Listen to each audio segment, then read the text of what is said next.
आगरा, ग्वालियर इस तरीके से धीरे धीरे फैलती जा रही है। तो हो सकता है कि आने वाले टाइम में पूरे हिंदुस्तान में कवर कर पाए इसका, ये मकसद है।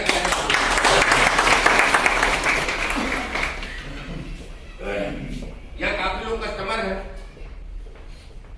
कस्टमर भी है यहाँ कि हम इस रियल एस्टेट के कारोबार में भी 4 तरीके का इनकम करते हैं। शायद हमें लगता है कि दूसरी जगह होती है। पहला इनकम होता है सेल्फ सेलिंग, जो डायरेक्ट सेलिंग, हम जो डायरेक्ट बेचते हैं उसमें हमारा डायरेक्ट जो इनकम होता है। अगर हमने 2-4-10 लोगों को लगाया है, जो वर्क हमने चालू किया है, तो एक इनकम होती है। उसके बाद कंपनी का एक रिवार्ड इनकम होता है। हर जगह पे हर समय लगभग रिवार्ड होता है। जैसे हमने गोवर्धन का प्रोजेक्ट स्टार्ट किया था जनवरी में, तो वहाँ 11,000 से 11 लाख तक का रिवार्ड रखा हुआ और लोगों ने कमीशन के अलावा एक अच्छा अचीवमेंट हुई रिवार्ड की। और यहाँ भी हमने जमुना एक्सप्रेसवे पे जो अभी कंपनी प्लान की है, सॉफ्ट लॉन्चिंग की है, इसमें भी एक रिवार्ड रखा हुआ है, जो सेल्फ और टीम दोनों तरफ से, जो मिनिमम 11,000 से 15 लाख और 21 लाख तक के रिवार्ड, कमीशन अलग है। तो इस तरीके से हम 4 इनकम कर पाते हैं। तीसरा इनकम आपको रिवार्ड के माध्यम से बताया।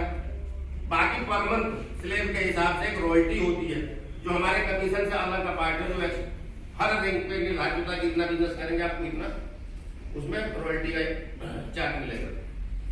तो 4 तरीके का इनकम हम क्या के दैनिक जीवन और आज के जीवन में क्या डिफरेंस लग रहा है आपको? डिफरेंस यही लग रहा था कि जो सोचा नहीं था वो चीज मिला माता रानी की कृपा से, ये बहुत बड़ी बात है। ठीक है, और इससे आगे बोलने को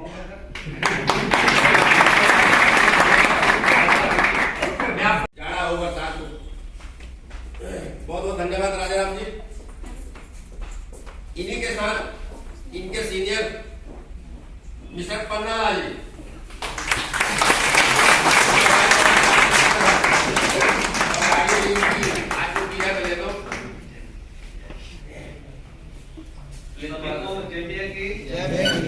मेरा नाम पन्नालाल वाजवा, मैं बलिया यूपी से बिलोंग करता हूँ। और मैं तो यहाँ दिल्ली में 1991 से यहाँ पे हूँ, मगर और 5 साल में जो अचीवमेंट होगा खुद ही अपने मुंह पर पका रही है।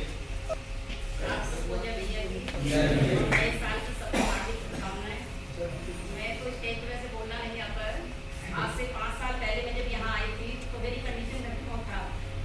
मुझे सर ने सैलरी पे रखा 10,000 में, और 10,000 देते देते मतलब मैंने इतनी इनकम करी कि मैं जो सपना लेके आई थी कि मैं एक मकान बनाऊँ। मैं जब रहती थी तो मैं छोटा सा मकान बनाऊँ, मैं अपने घर में किसको बुलाना भी पसंद नहीं करती थी, क्योंकि मुझे शर्म महसूस होती थी।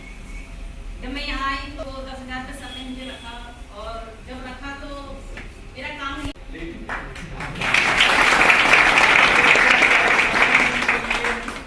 तो सर का बढ़िया सोच है। हमारी कई सर भी आएंगे, हमको सोचे से आएंगे नहीं। मैं तो काफी हमने कहा चलिए ठीक है,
मैं 2015 में इस कंपनी में आया। 2015 से पहले मैंने गांव से जब आया था तो मुझे कुछ समझ में नहीं आ रहा था। मैंने पोस्टल डिपार्टमेंट 15 साल मैंने उसको रिजाइन देकर मेरा कुछ गुस्सा से ही किसी अफसर से ही हमको हो गया था। मैंने यहाँ आकर मैंने 2002 में प्रवेश किया नोएडा नगरी में। यहाँ आने के बाद मुझे समझ में नहीं आ रहा था कि मैं क्या करूँ, नौकरी करूँ, कोई कंपनी में लगूँ या गार्ड का नौकरी करूँ, कुछ समझ में नहीं आ रहा। 7 साल पहले इस खूबसूरत से के बिजनेस को स्टार्ट कराने वाले मैं अपने इमीडिएट सीनियर माननीय केदार पंडित जी के लिए चाहूँगा एक बार जोरदार तालियां। हम लोगों के बीच में आ चुके हैं तो ज़्यादा समय ना लेते हुए मैं आभार व्यक्त करता हूँ अपने सीनियर का और धन्यवाद भी देता हूँ। बेहतरीन तरीके से आज सर जो है संचालक का काम कर रहे हैं। मैं आभार व्यक्त करता हूँ अपने इस सिस्टम के CMD सर का, त्यागी सर जी का, जिन्होंने इतना खूब सुंदर सा सिस्टम बनाया और हम सभी लोगों को इस सिस्टम में ला करके खड़ा किए। लाने वाले हमारे इंजीनियर सर, सिपाही सर जी हैं। शुरुआती दौर में दोस्तों ऐसे ही लगता है सबको कि हो सकता है कि मैं कर पाऊँ कि न कर पाऊँ। और मैं अगर अपनी जीवनी बताऊँ तो मेरे पास तो जैसे हमारे दयानंद सर जी ने कहा कि उन्होंने अपने पास से पैसा लगा के भी बुकिंग करा दिया था। सेम कंडीशन मेरे साथ भी हुआ था क्योंकि हालात इतनी जर्जर थी। सर ने अपने पास से पैसे दे करके बुकिंग कराया और काम करने के लिए बताया कि इस तरीके से आप काम करिए। साथ में हम लोग जैसे हमारे दीपांडे जी ने कहा कि हम सभी लोग साथ गए थे, दीपांडे जी, अशोक पाल जी, विश्वनाथ जी। 1994 से मैं नोएडा में रह रहा हूँ। 14 साल की उम्र थी, 14.5 साल की, 15 साल भी पूरे नहीं थे। कोई कंपनी मुझे एंट्री नहीं दे पा रही थी, लेकिन कुछ रहम करम मम्मी पापा के ऐसे थे कि हमें रोजगार मिला। 18 साल हमने एक्सपोर्ट में काम किया तो 50 गज का एक प्लॉट बनाया किसी तरीके से सेक्टर 45 सदरपुर में।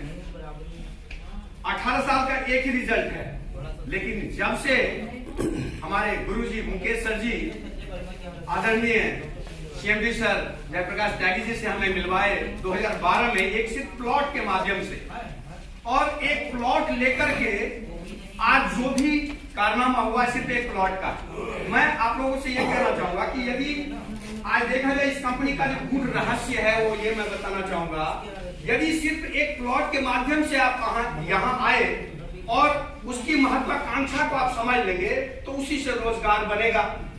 रोजगार ऐसा कि ऐड करने वाला रोजगार। जैसे हम अमिताभ बच्चन से ऐड करवाते हैं तो क्या कहते हैं कि 5 करोड़ हमें दे दो तो हम ऐड करेंगे।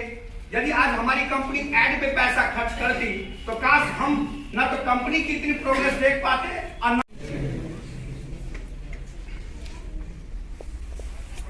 मैं इसलिए बोलता हूँ क्योंकि हम सबकी शुरुआत मैया से ही होती है और कैरिस की शुरुआत भी तीनों मैया के आशीर्वाद से हुई है। तो मैया नैया पार लगाएगी। 1998 में पहला कदम मैं रखा था और बहुत छोटा था जब मैं, और ज्यादा एजुकेशन भी हमारी नहीं थी उस समय। बिहार मुजफ्फरपुर जिले से हूँ मैं, जो नोएडा में आया था, और 12 साल लगातार भटकने के बाद आप समझ सकते हैं 12 साल कितना बड़ा टाइम होता है। पहली क्लास से 12वीं क्लास तक एक बच्चे को पढ़ने के लिए 12 साल चाहिए, और 12 साल भटकने के बाद में सबसे पहली बार 16 अगस्त 2010 को त्यागी सर जी से हमारी पहली मुलाकात हुई।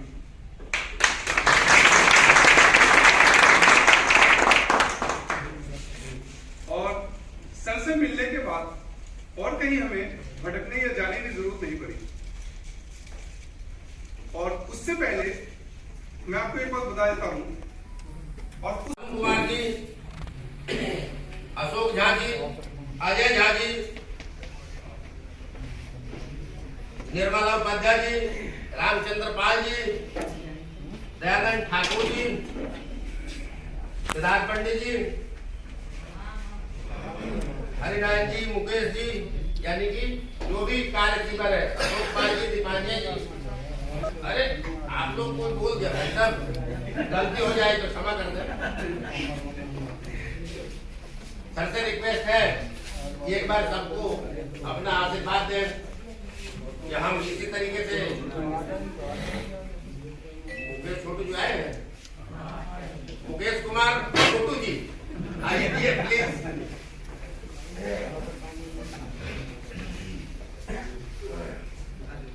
आज 2022 का अंतिम तारीख है और सर से आशीर्वाद लेकर 2023 पे झंडा फहराएंगे। मैं भी किनारे में खड़ा हो जाता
एंड 2000 गज से ऊपर तो दोनों लोग हैं,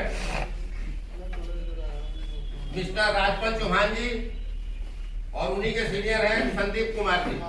प्लीज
सबकी स्वागत की कड़ी प्रोग्राम देते हुए मैं सर से अपील करूंगा, रिक्वेस्ट करूंगा कि हम सबको सभी लोगों को अपने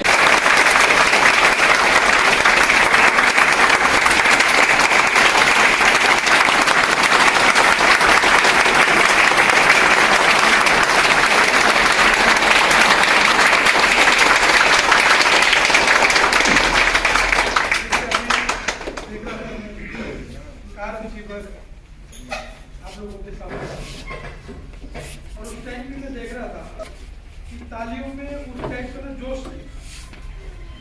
उसके दो तरीके हो सकते हैं, जोश नहीं आते, या तो हम उनकी कामयाबी से जल रहे हैं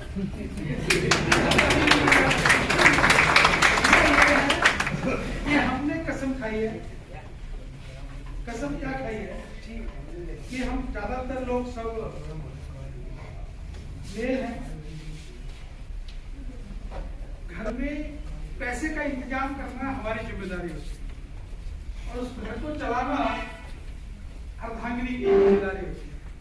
तो या तो हमने कसम खाई है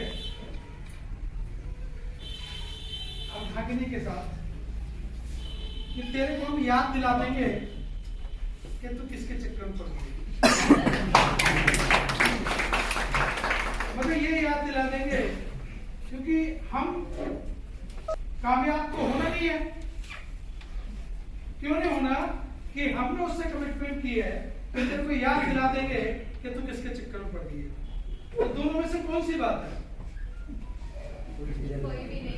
तो फिर क्या ये लोग डिजर्व नहीं करते तालियों के लिए?